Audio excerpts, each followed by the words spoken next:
मित्रांनो, जगातील पाण्यावर तरंगत असलेलं अतिशय सुंदर शहर वेनिस आपण पाहिलंय. आता वेनिस नंतर म्हणजेच त्याच बेटावर वसलेली दोन शहरं आहेत, तीही प्रसिद्ध आहेत. एकाचं नाव आहे मुरानो, दुसऱ्याचं नाव आहे बुरानो.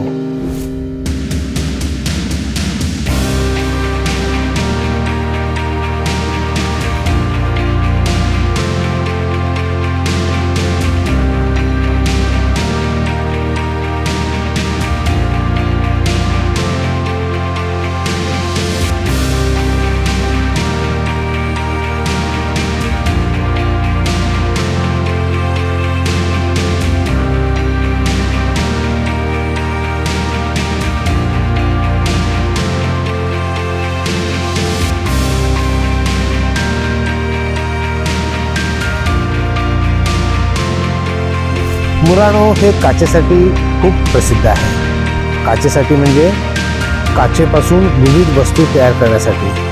त्याची झलक देखील आता आपण पाहणार आहोत.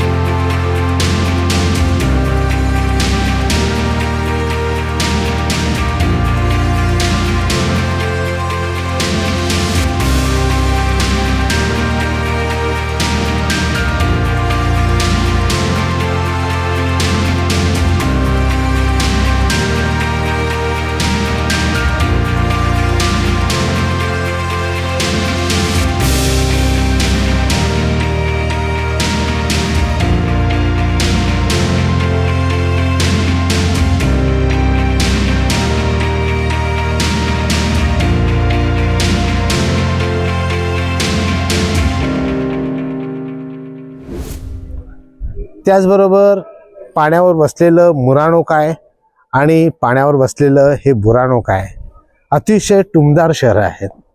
आता माझ्या पाठीमागं तुम्ही पाहताय, घरं इतकी सुंदर आहेत, इतकी रंगबेरंगी आहेत की असं वाटतं की हे सगळं बघितल्यानंतर की किती रंगीबेरंगी आहेत. पण त्याचं कारण मित्रांनो थोडंसं वेगळं आहे. कारण इथे समुद्र आहे. समुद्रावर मासेमारी करण्यासाठी जेव्हा मच्छीमार जायचे तेव्हा ते जेव्हा परत यायचे त्यावेळेला धुका असायची. धुक्यामध्ये हे बेट दिसायचं नाही किंवा ही घरं दिसायची नाही. म्हणून त्यावेळेला इथल्या घरांना रंग द्यायची प्रथा सुरू झाली आणि मग ही प्रथा पुढं वाढत गेली. कालांतरानं आता जर तुम्हाला तुमच्या इथल्या घरांना रंग द्यायचा असेल तर घरातल्या घरात कुटुंबात चर्चा करणे, पेंटरला बोलून मी कुठला रंग देऊ, ते कुठला रंग आवडेल असं नाही. आता प्रशासनाला लेखी कळवावं लागतं की माझ्या घरी रंग द्यायचा आहे, माझ्या घराला रंग द्यायचा आहे. ते येतात आणि ते पाहतात आणि ते ठरवतात की तुमच्या घराला कुठला रंग द्यायचा आहे. ही वस्तुस्थिती आहे. मित्रांनो, असे टुमदार शहर बघितल्यानंतर असं वाटतं की खूपच भारी जग आहे. अशाच प्रकारची वेगवेगळी जगमधली विविध स्थान, विविध प्रेक्षणीय स्थळं आपण पाहणार आहोत.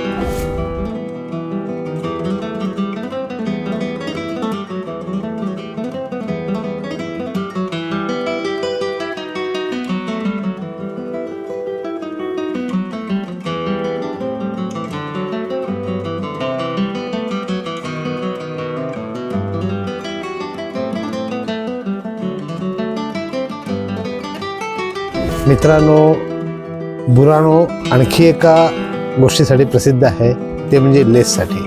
पांढऱ्या शुभ्र लेसचे वेगवेगळे वस्त्र या ठिकाणी मिळतात आणि ती देखील जगप्रसिद्ध आहे.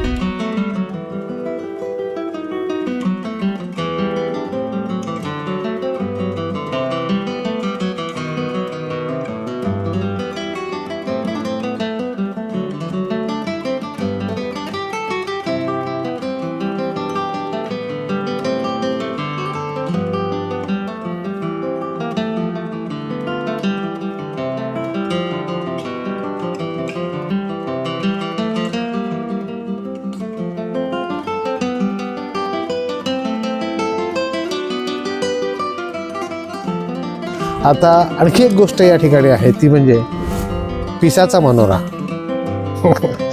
पिसाचा मनोरा तिकडे आहे, तुम्ही अजून पाहिला नाही. पिसाचा मनोरा जसा तिरका असतो ना, तिरका झालेला आहे, तसाच या ठिकाणी चर्चचं चर्च जे आहे त्या चर्चचं एक टॉवर या ठिकाणी तिरकं झालेलं आहे अक्षरशः.